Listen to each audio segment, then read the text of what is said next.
Good morning, everybody, and welcome to this event where we are focusing on the 6B Interact Norwegian program. My name is Christopher Wilson, and I'll be your host throughout this event. We are so happy to see how many of you that have signed up for this event. In total, we have received more than 400 registrations, which we are extremely happy about. So thank you so much for showing your interest. Today, you will not only meet me, but also the majority of my colleagues. And the first colleagues you will meet today is our management team. That is Christian Birth, Head of Secretariat, and also our Program and Project Coordinator, Sarah Holson. Thank you so much. Before we get started, let's just look at some of the technical aspects. First of all, we have set aside 1 hour for the delivery of the content, and then we have added an additional 15 minutes for the Q&A. As you have already noticed, we are making use of Zoom, and we have disabled all of the functionalities in Zoom to simply avoid any disturbance during the delivery of the event. However, we are going to interact with you. The people of you, or the ones of you that have joined the event ahead of time, you have already seen that we are making use of Slido. And the first question we have asked you in Slido is where you are joining from. So I can just ask my colleagues to put on a Slido on screen so we can see where you're all joining from. Wow, it's really great to see that so many have taken the chance to let us know where they're joining from. And we can see that, if I pronounce it correctly, Khan, and then Groningen and Gothenburg is among the majority of where people are joining from today. Yeah. So thank you so much. If we can move back, please. As I said, we are going to make use of Slido for interaction with you, meaning that we will not only ask you questions, but you can also ask us questions. And already now you can go to Slido, and in the Q&A section, you can put in your questions. At the end of the event, we will then turn to the questions that has been submitted, and then we will answer them. If you do not have a question yourself, please still go to the Q&A section, because you might find a question that has been raised that is also highly relevant for you. And what you can do is that you can like that question, and by doing that, you bump up the question and also the likelihood of us choosing that question for the Q&A session. Next thing is that, of course, we are going to record this event today. If you do not want to be recorded, please disable your camera. You can also rename yourself, and this you can do in order to maximize the amount of or degree of anonymity that we can provide you today. In terms of the practical arrangements, you already know where the coffee is, where the water is, and also where the restroom is. So there's no need for me to address that. Instead, I will turn to my colleague, Sarah, and you will explain a bit about the central aim and also the agenda of today. Thank you, Christopher. And a very, very warm welcome on the part of the Joint Secretariat of the North Sea Region Program. We are really happy to see all of you here today, over 400 people registered, and as you can see, from all over the North Sea region. It's very exciting to see you, and also to welcome those of you who are new to our program. And we'll be talking about that in a minute. But first, just to give you an idea of the aim of this meeting. What we're going to do today is give you a sneak preview, as it were, of the North Sea Region Program 2021 to 2027. And we will be introducing to you a basic outline of the new program's content, as well as some of the parameters that we will be using to guide you as project applicants. Please keep in mind that we are doing this before things are finalized. A draft of the program content is currently with the European Commission. They are undergoing an informal review, and we are awaiting feedback from them. We will also be sending our content document to the participating countries in our program for internal consultation or national consultation. And we will be waiting for the feedback from these before we have actually a final program. So please keep that in mind as we go along today. Now I'd like to tell you a little bit about how we're going to run the session, the agenda for our program today. First, we'll be setting the scene, giving you an idea of the broader EU framework that runs under the program, and a brief overview of the timeline. Next, we'll look at the content, the framework of the content of the program. So within this, the priorities or the thematic areas that the program will address, and under those, each of those, the specific objectives or the more specific areas that we'll be looking to see projects apply under during the program period. Also a little bit about a new addition to our program this time around, which we call Spotlight Themes, and I'll be introducing those a little bit later. Finally, we will be giving you some information as applicants or potential applicants on the geography of the program, the potential partners who would be joining your project applications, the budget and grant rate for the program, a little bit about the rules which are still in play, the project types that we expect, and a little bit about the call, especially the first call for proposals. Throughout today's program, we'll be introducing to you the national contact points in our participating countries. And as Christopher has already mentioned, interspersing it with some questions to you in the audience so we can better understand who you are, where you're from, and what interests you have. And at the end, as Christopher also mentioned, the Q&A. We will be happy to take your questions and we will be answering those. Please use Slido for that purpose. But I think actually that's it from my side. I'd like to turn it to you, Christian, to give us the scene setting, as it were. The scene setting, yes. That sounds really, really interesting. Yes. I wonder if I can do that. Well, it's all about the framework that we're operating in. And yes, the EU framework consists of many interesting and colorful types of programs and activities and so on. We like to see it a little bit, or often remind me a little bit of a patchwork. And there are all sorts of weird and wonderful colors, and Interact is just one of them. It's one of the colorful patches, but as we all know with patchwork, well, I don't know that much about patchwork, but I do know a little bit about what I like to see. And I like to see a pattern where all the colors or the patches work together. And as Interact is just one of the patches, it's important that we take into account the other patches, the nearby patches. One of them is the European Green Deal, which is about reaching climate neutrality by 2050. There's also shaping Europe's digital future, which strictly speaking sounds complex, but it's basically just about making us future-proof in terms of digitalization. And there's the territorial agenda with biodiversity, and there's maritime policy, and there's the idea that there should be a place for everyone in Europe. That's the overall framework, the patchwork that we need to fit into. There are others that I haven't mentioned, but these are the most important ones.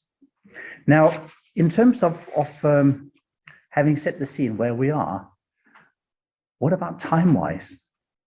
Where are we time-wise? Yes, and that is where we are right now.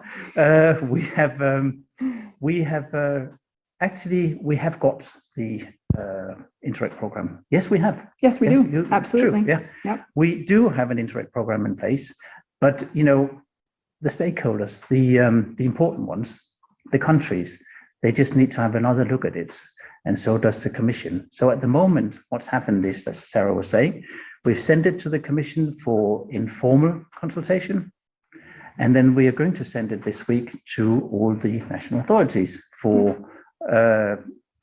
to give them a chance to carry out their internal consultations. Now that of course takes a little bit of time, and we expect to have probably a lot of comments back. That's what normally happens. There's always a lot of adjustments and so on, but normally, again, they're not that big. So it's not that we're going, they will tell us, go back to the drawing board and start all over. That's not where we are at the moment.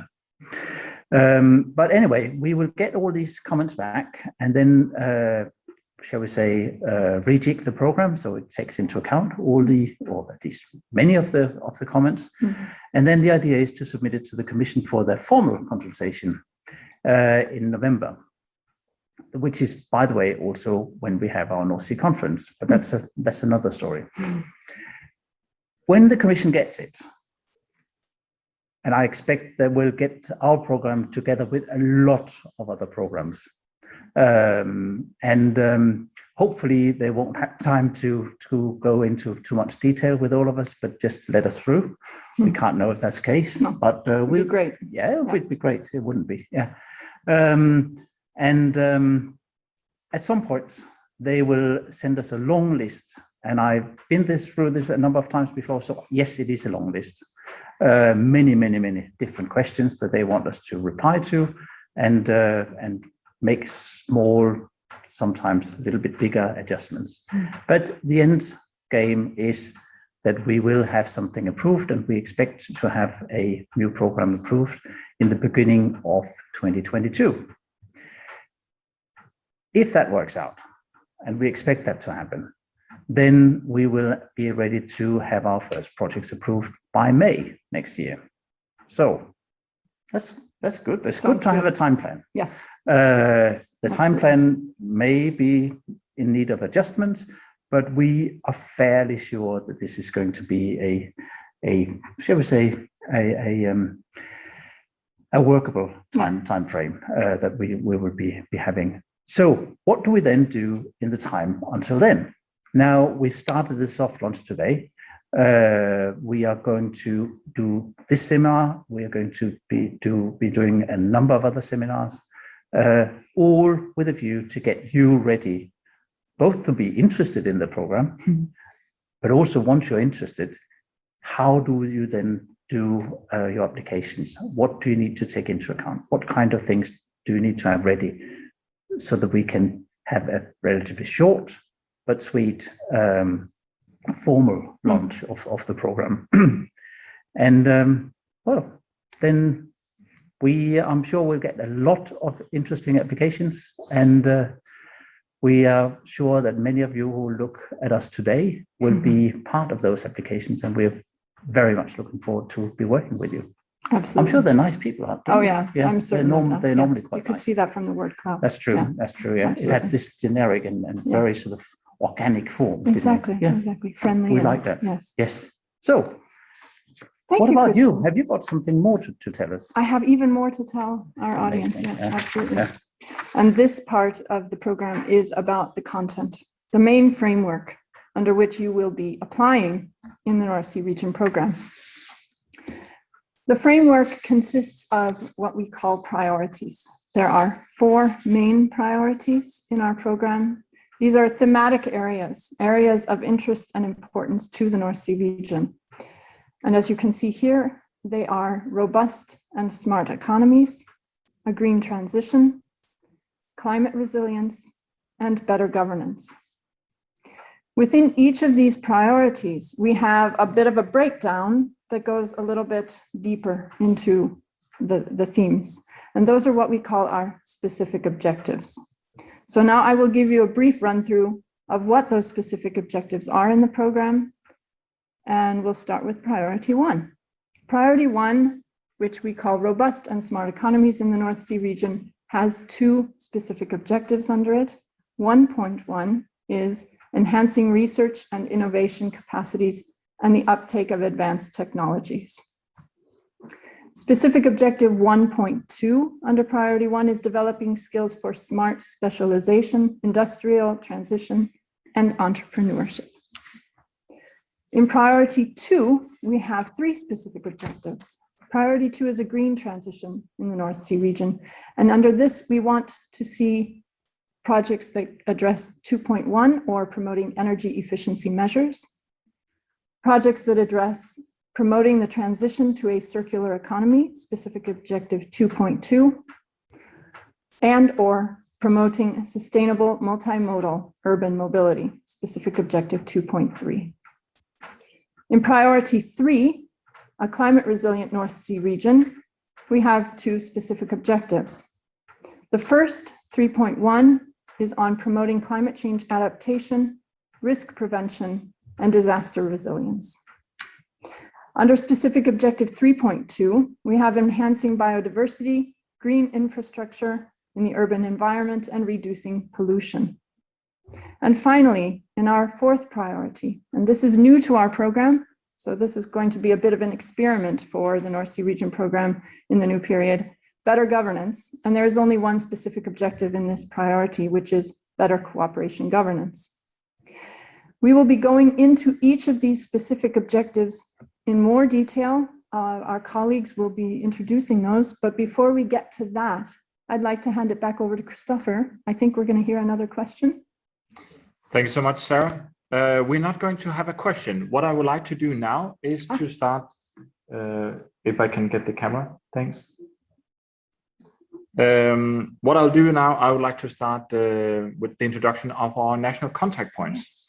So in our program, we have 6 national contact points, and the first batch of contact points that you're going to meet now is from the Flemish part of Belgium. It's from Norway, and it's from Sweden. After you have seen the introductions, then my colleague Annemieke Vijkens will start the introduction of the priorities in more detail.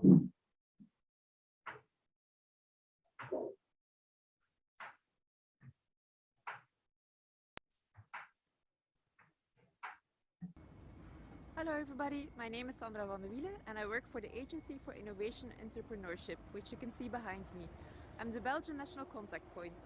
And why I love being a contact point is because I get the opportunity to meet people from all over the North Sea region and to help you develop your innovative ideas to make from the North Sea region an even better place.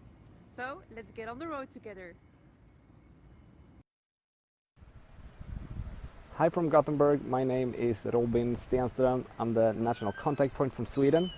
I'm rather new to this position, but I believe that the best thing about being a National Contact Point is having the opportunity to work together with such driven and competent people from the various regions and countries around the North Sea.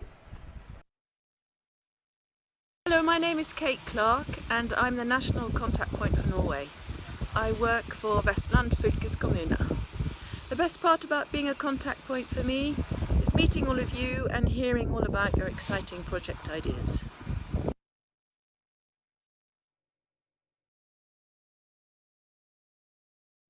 Yes, good morning everyone, and it's so nice to see those familiar faces from Flanders, Sweden and Norway. My name is Annemieke Vijkens. I'm a project advisor at the Joint Secretariat, and I've been involved in the development of the SOs under Priority 1, and I'll tell you today a little bit more about those. So to start off with specific objective 1.1, which is about strengthening innovation capacities in the North Sea region, to offer a supportive environment for innovation and to foster knowledge and technology transfer. Research and innovation are central to robust and smart economies and resilient territorial development in the North Sea region. With this SOD program wants to support the shift towards a green and digital transition of our society with process, product and service innovations. Innovation performance scores vary between regions in the North Sea region, with the predominantly urban and intermediate regions performing better than rural regions. Specific objective 1.1 projects will move beyond networking and knowledge exchange and support research, development and innovation activities that are implemented as demonstration and pilot projects. The SO aims to create effective innovation ecosystems rather than offer direct support to individual actors and support one-off cases of innovation. Projects that will be approved under this specific objective could, for example, focus on supporting the development of regional innovation and research, facilitating cooperation between innovations actors within the triple or quadruple helix, and supporting the exploitation of research outcomes, bringing research to the markets, and support the uptake of new technologies and solutions. Then we head over to specific objective 1.1, and actions under this specific objective will enhance transnational cooperation to develop solutions that improve human capital. This is important because the North Sea region societies and labor markets have changed dramatically over the recent decades and will continue to be transformed by the impact of the fourth industrial revolution, the digital green and blue transitions, the effects of economic crisis, the pandemic, and demographic changes. A workforce with up-to-date knowledge and improved digital and entrepreneurial skills is needed, especially in SMEs, which serve as the foundation for business competitiveness, innovation, and growth in the region. Improved and new skills will be a prerequisite for the uptake and development of product, service, and process innovations.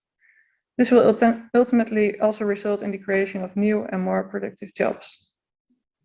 Joint actions funded under this specific objective could focus on skills development in common smart specialization focus areas, or skills development to prepare for the industrial transition or to foster entrepreneurship.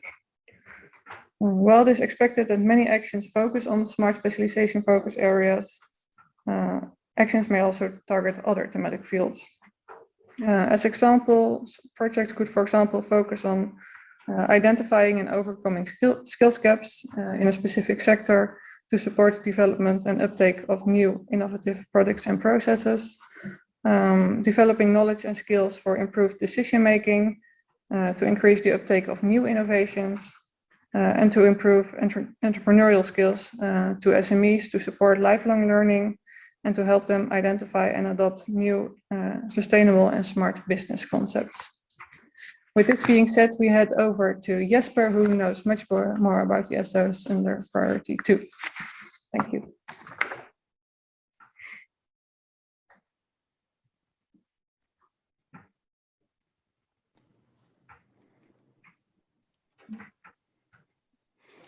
Thank you, Annemieke. Hi, everyone. My name is Jesper Jönsson, and I'm a project advisor here at the North Sea Region Program, and I will shortly introduce this specific objective. SO 2.1 is all about initiating, developing, and implementing transnational solutions related to the overall energy needs and challenges the North Sea region faces. By energy-related needs and challenges, we are specifically pinpointing 3 key areas: energy efficiency, renewable energy, and energy grids and storage. The challenges is to develop and implement action and strategies as well as pilots within these 3 key areas in order to fulfill the EU's ambitions with the Green Deal. The broad aim of these projects are to improve the rollout and the take-up of energy-related solutions between relevant public and private stakeholders in the region, and at the same time ensuring enduring long-term effects across the region.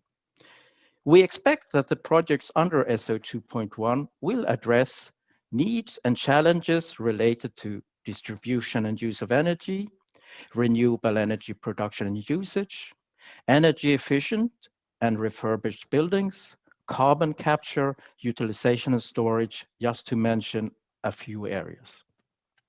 The program is also looking for projects that will explore, for example, supporting the continuous bridge between the technologies of renewable energies of today and those of the future, developing the overall decarbonization process across all relevant sectors, developing solutions across all 3 key energy areas as addressed for the continuous quest for reducing greenhouse gas emissions. On this note, I also hope to see you on Monday, the 5th of July for the pitch and network session for this SO. Now I'm handing over to my colleague, Femke, who will let you know more about SO 2.2. Thank you.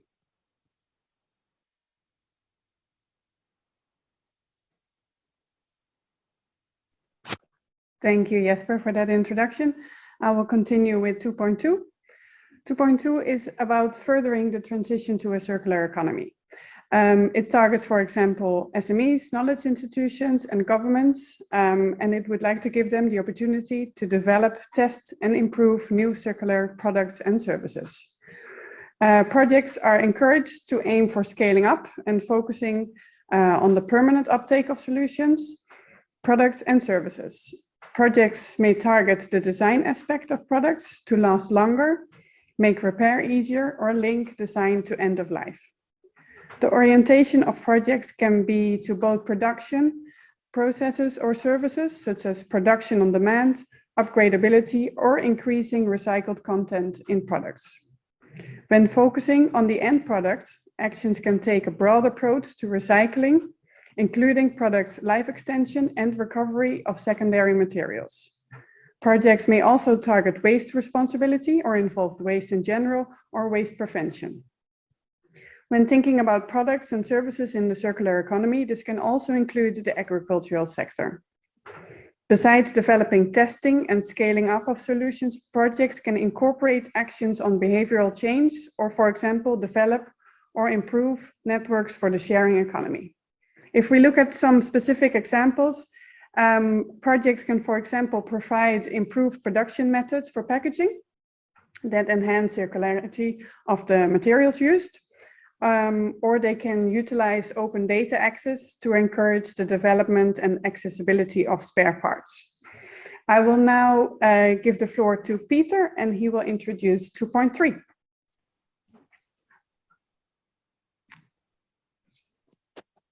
Thank you, Femke. My name is Peter Rath, and I will shortly introduce the specific objective 2.3 as one of the 3 specific objectives under the priority 2 of the program, which is about promoting sustainable urban mobility as part of the green transition of our region. Projects funded under this specific objective are focusing on initiatives which main aim is to make our transport more sustainable, to switch to climate neutral and carbon effective mobility, and to demonstrate green transport solutions. Multimodal mobility, so better integration of different transport modes, will reduce the dependency on car ownership in the region. In addition, hopefully, it will reduce congestion and air pollution. It is important to improve sustainable mobility in the region by supporting public as well as private transport services for locals, visitors, and enterprises. Zero-emission ferries and buses, improved mobility services between tourist destinations, greener transport of people and goods for the last mile are just some examples what the program expects in this specific objective. You will find more examples in the program document. Last but not least, it is essential to focus on public awareness to change people's mindset in order to effect a behavioral change towards sustainable modes of mobility, willingness to use public transport, bike and car sharing instead of individual car use. So if you have an idea how to make a region transport greener, your choice is SO 2.3. And now I'm giving back the floor to the studio, Christopher.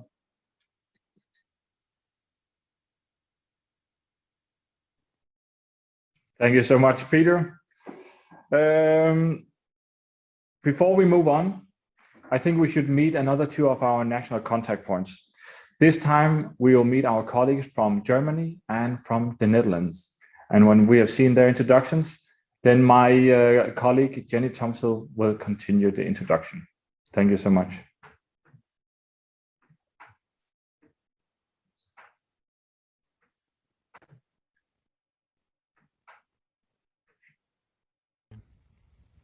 Hello, I'm Anna Hückel, the German National Contact Point. I'm here in my hometown, and speaking of home, the Interreg North Sea Region program gives home to game-changing ideas. As NCP, I'm happy to support these ideas in becoming transnational projects, where European partners can collaborate and address joint challenges. Hi, I'm the national contact point for the Netherlands, Albin Hunia, and it's always a privilege to be in the forefront of innovation and the big transitions I'm here to help create new projects together with my colleagues, so welcome and call me. See you soon.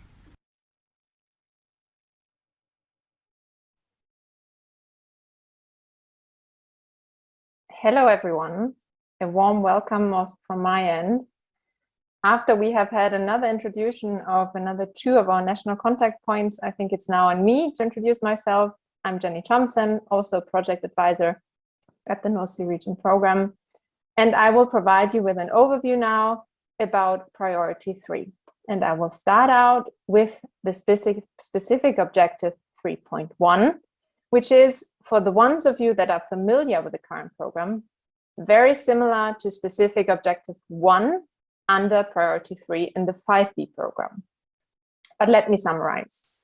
In broad terms, specific objective 3.1 is including all sorts of climate adaptation measures, including risk management to become more climate resilient. In addition, the SO is including all sorts of water management. Different expertise is actually needed to develop multifunctional, adaptable, and nature-based solutions, and hence many different stakeholders are expected to join forces. Potential actions go from piloting technical solutions against climate change impacts to measures and monitoring methods and the development of strategies and management guidelines. Projects can, for example, look into the protection of coasts, estuaries, or rivers due to rising water levels or more extreme weather events. Land must be protected against flooding, erosion, saltwater intrusion, and so on and so forth. There are more that could be mentioned here. The implementation of ecosystem services, such as carbon storage, can also be a topic of your future application. Other topics that could be tackled are impact mitigation measures of, for example, rainwater or groundwater by applying integrated water management, the strengthening of urban resilience by, for example, focusing on blue-green infrastructure, or the adoption of improved methods for tackling other effects, basically all other effects of climate change, such as drought, heat stress on road infrastructure, or energy systems, and many others could be mentioned here as well. I would, however, like to point out that I have only highlighted examples of potential actions in this specific objective. Much more is possible here. And I will now directly continue to introduce specific objective 3.2. Also, specific objective 3.2 is covering similar topics as the corresponding specific objective 2 in priority 3 in the current program. Here comes, however, a short summary. Specific objective 3.2 is in broad terms dealing with the protection and preservation of nature, biodiversity, and the reduction of all forms of pollution. The SO is covering ecosystems and biodiversity in rural and urbanized landscapes, also in the hinterlands, as well as marine and coastal spaces. Actions under this objective must target marine ecosystems, biodiversity, or green linkages in towns and cities and their rural hinterlands. I will now provide you with some more concrete examples, and keep in mind that these are only examples, as also before, of aspects your future application form could include. Actions could include, for example, testing methods addressing a range of pressures on biodiversity and ecosystems, also marine biodiversity and ecosystems, such as invasive species or marine litter, also including risks from wrecks and old munition at the sea. Other topics could be the testing of nature restoration methods for the management of degraded ecosystems, or the deployment of new methods and technologies for environmental monitoring and management, plus, very important, the mainstreaming of it. Projects could look into blue growth activities and check whether, for example, offshore renewable energy production will meet requirements of marine ecosystems, or projects could look into the development and enhancement of green infrastructure in the urban environment, with the goal to then increase biodiversity in cities, but also to create a positive impact on the well-being of citizens.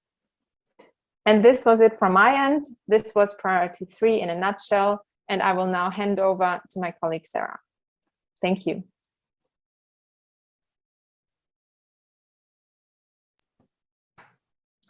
Thank you very much, Jenny. And I will now wrap up the content part of the program, or at least the priorities, by describing priority 4, better governance in the North Sea region. Priority 4 is about setting up and developing multi-level governance structures to address the challenges that the North Sea region faces. By multi-level governance structures, we are talking about those that include key stakeholders from national level authority down to grassroots organizations. The challenges we are referring to can be related to any of the topics covered by priorities 1 to 3 under the specific objectives in those priorities, which you have just heard about. We expect that projects under priority 4 will address land and or sea-based governance challenges.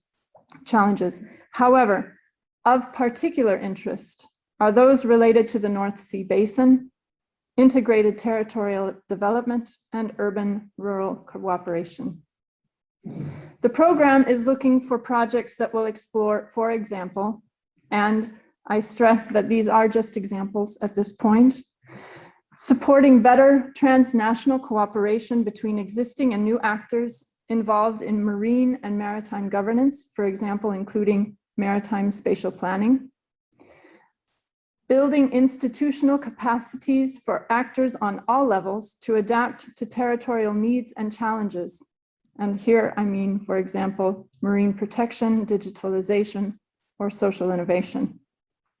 And finally, developing and promoting new or improved governance mechanisms for upscaling, transferring, and mainstreaming key innovations in challenge-driven fields in regional and local economies, such as blue energy. The broad aim of the projects in priority 4 are to improve the coordination between actors and actions in the region, ensure enduring long-term effects across the region, and increase the cumulative impact of good governance in the region. And now, I think I'm right. It's time for a question. Is that correct? I got it wrong last time, Christopher, but I think we're there. It is indeed, right? Sarah. Okay. Thank you so much. And thank you for the introduction on priority 4. You're welcome. You are right. It's now time to interact with you guys behind the screens. If you haven't already noticed, we have posted a question for you in Slido. So please move to Slido, and based on what you have just heard from my colleagues, give us an indication of which specific objective that you would consider applying under based on what you have heard today.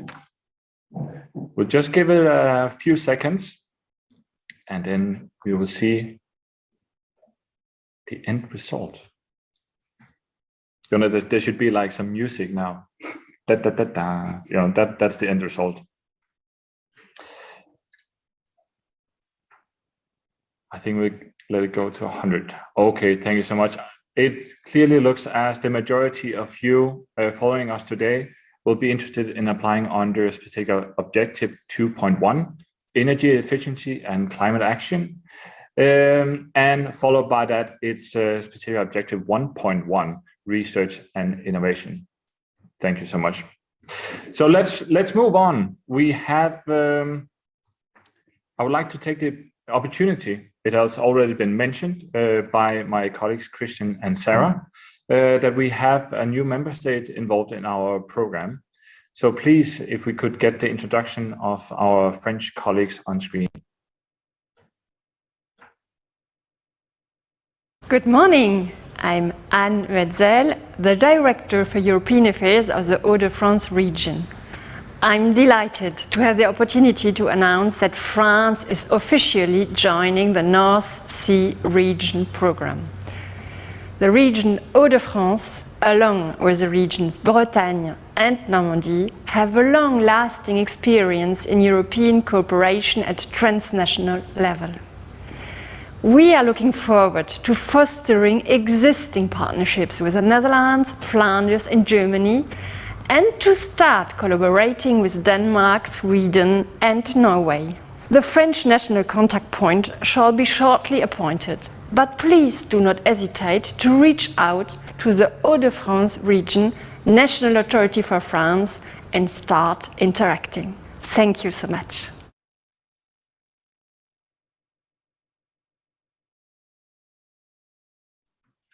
And thank you so much for this lovely introduction of our new colleagues from France. So we have been through all of the priorities now, but Sarah, yes, it's not the full story, is it? There's one we're still there. small detail to it. Yes, absolutely. A small, but may I say, important detail. And that is what we call the spotlight themes in our program, which are new to the North Sea Region program in this new program period.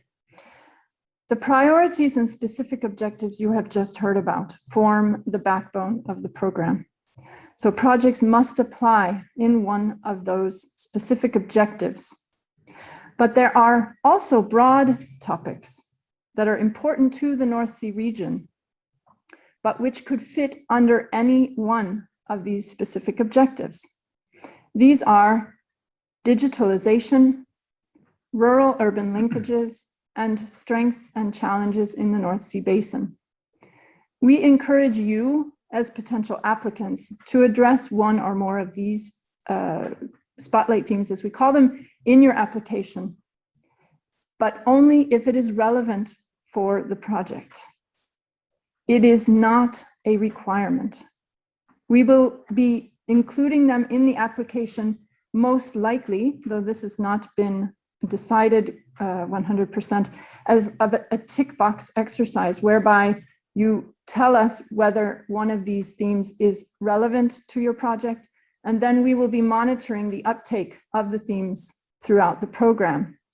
Depending on the number of projects that address any one of these spotlight themes, we may then hold targeted calls during the program period to focus a little bit more on them. And I think with that, Christopher and Christian, we have come to the next section.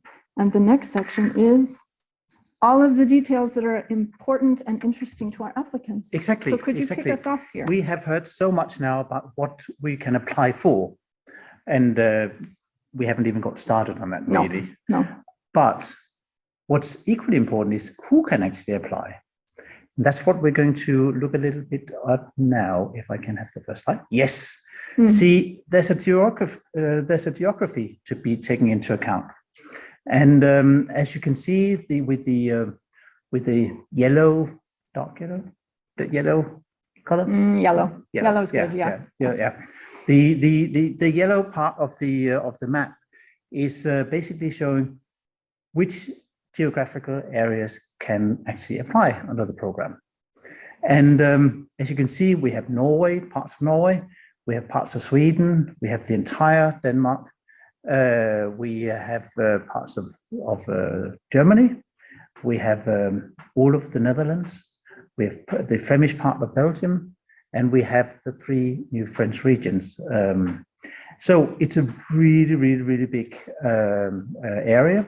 It's a little bit less than it was in the old program. We used to have 66 million people, and now we have 60. But I think it's a fair amount of people. It's not too much of a reduction. It's all right. Yeah.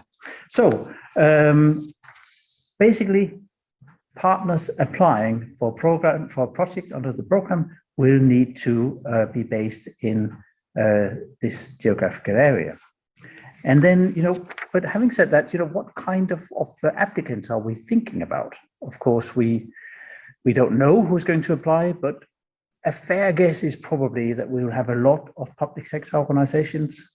They have the advantage that they are relatively stable in terms of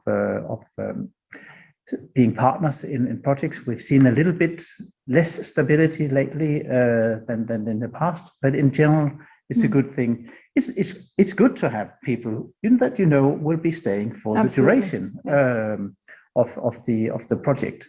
So public sector organizations, probably the backbone of most projects. Likely, yeah. We also have a very important player, that's universities. Universities are really good partners. They can either be privately based or they can be public sector based, depending a little bit on the setup on each country. And then I think the most important thing sort of lately, I'm thinking the last 2 or 3 program periods, is that we've had an increasing number of private sector beneficiaries. That's right. Can be anyone from typically small private sector entities, but it could really be anyone. We've had Volvo, for example, in a project at a certain point. But they are really interesting and they deliver a completely different dynamic to most of the projects that they participate in. Similar, and in a way quite similar to the private sector partners, is the third sector partners. It can be interest groups. We've had various, for example, organizations working for the preservation of nature and birds and so forth. They can be really strong partners in projects because they have access to a completely different set of skills and resources than most other applicants. So they will be really interesting, and we're going to see a lot, I think, of projects from these types of organizations. But then, of course, what about the money? Talk is good. Money actually is quite important in that respect. We have approximately 175 million euros in total, which is basically the same as we had in the Interreg 5B program. We were quite interested to see, and actually also quite worried, it's fair to say, with Brexit, what does it mean? Will we be wiped out? We don't know, but we are not. We're actually more or less where we were in terms of funding. I think there's a difference of 2 million euros. So it's nothing really. In terms of grant rate, our committee has decided to go for 60% grant rate for EU country partners, which is 10% more than it was. That's right. Yeah. Norway has decided to stay on the 50% grant rate. And, sometimes, people may think, what does this mean? Can we actually have a project where we have both EU country partners and we have Norwegian partners? And yes, by all means, you should. And it's not difficult. It's just different grant rates, and we'll figure it out. We've done it before, and we'll do it this time. So again, so that is not a problem. And if you're in doubt, call us. We're happy to help. Absolutely. So yeah, but then Sarah, you have some additional information, haven't you? Yes. She really likes to talk. I do. Yes. I could talk all day, I think but we have to stop you every now and then. Yes. There are questions coming. That's true. Okay, go on. I will make it concise. What I'd like to tell you a little bit about are the rules of the game, and by that I mean the actual rules by which you will have to run your projects, a little bit about the types of projects we're going to have, and the application process. The more things change, the more they stay the same. And that goes for the rules of our Interreg program. Rules have evolved during the 5 Interreg periods that the North Sea Region program has been in existence. And there is now attention on familiarity and simplicity. So the European Commission has put a focus on changing only what is necessary from this program period that we're currently in to the new one. So those of you who have been in our projects before or currently are in our projects, you won't see huge changes in the rules that govern your projects.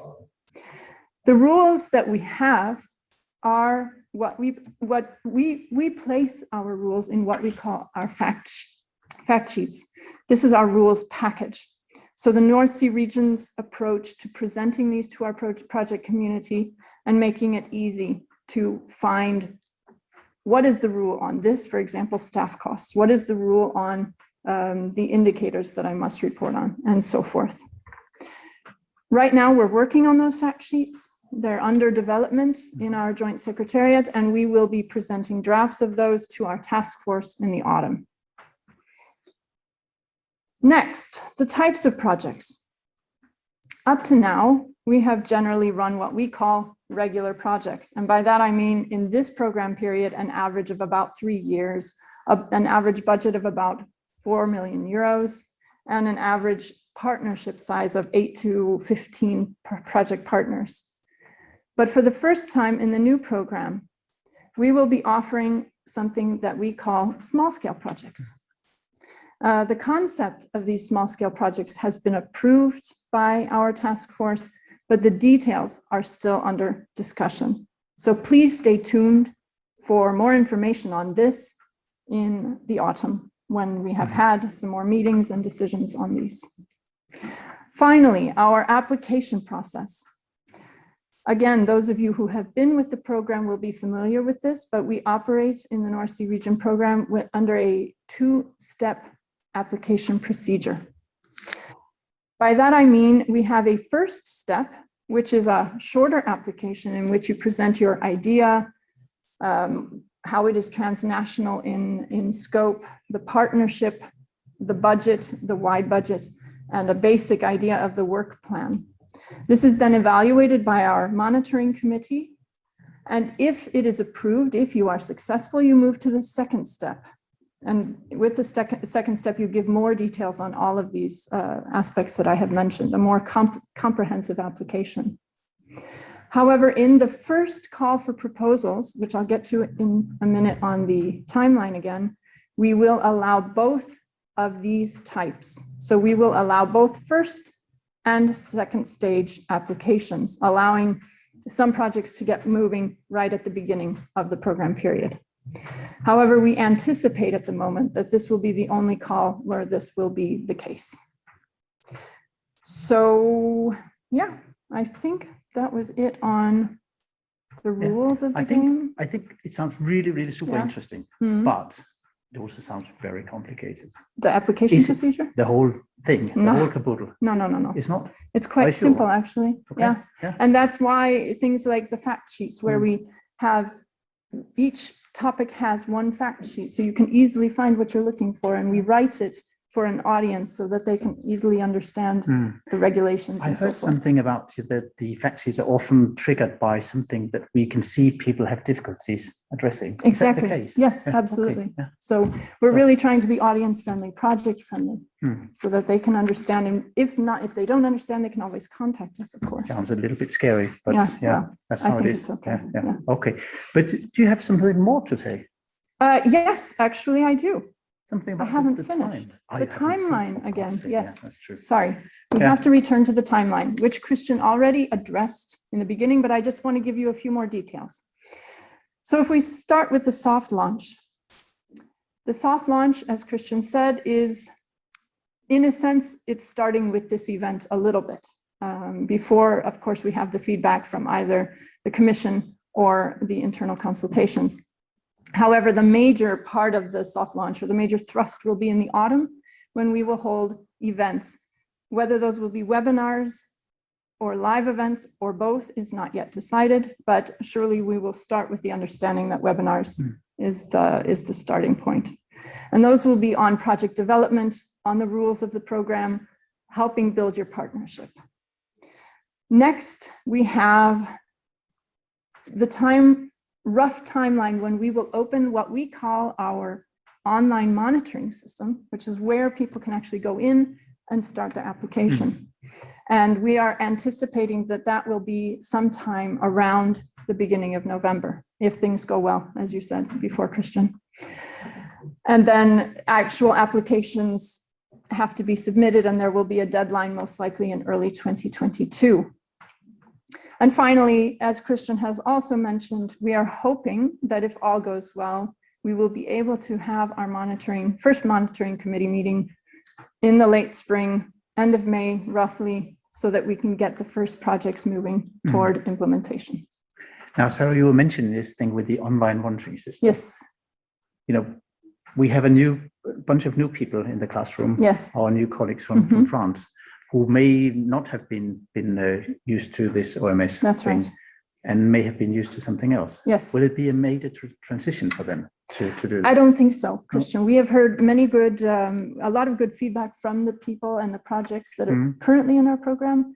And generally they find it very easy to use once they get used to the system, and very intuitive, and they are quite happy with it. But we are, of course, building on the feedback that they give us. But what if you get stuck?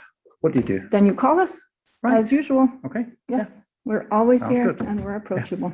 Okay. Yes. Thank you. So I think we are finished with the rules of the game, the timeline, and I'd like to kick back to Christopher. Thank you so much to the two of you. Dear participant, this is the state of play for the coming program period. And as you have learned, we are very, very friendly in our program. Oh, that was a difficult word to say this time of day. Well, not friendly, but very friendly. Very friendly. Very friendly, yes, exactly. So let's pose you a question. Everything aside, if we move to Slido, could you give us an indication of when you would be ready, not taking into consideration when we are ready? Oh. It looks like first quarter of 22. But also a lot of people that are actually ready now to get going. Yes, that's how it looks. Very encouraging, doesn't it? Eager. Yeah. Eager project applicants. I think it's really comforting to see that so many are ready to get going. Yeah. It's one thing that we are eager. Yeah. But if you were not eager, then where would we be? Exactly. Exactly. Yes. Really good to see. Yeah.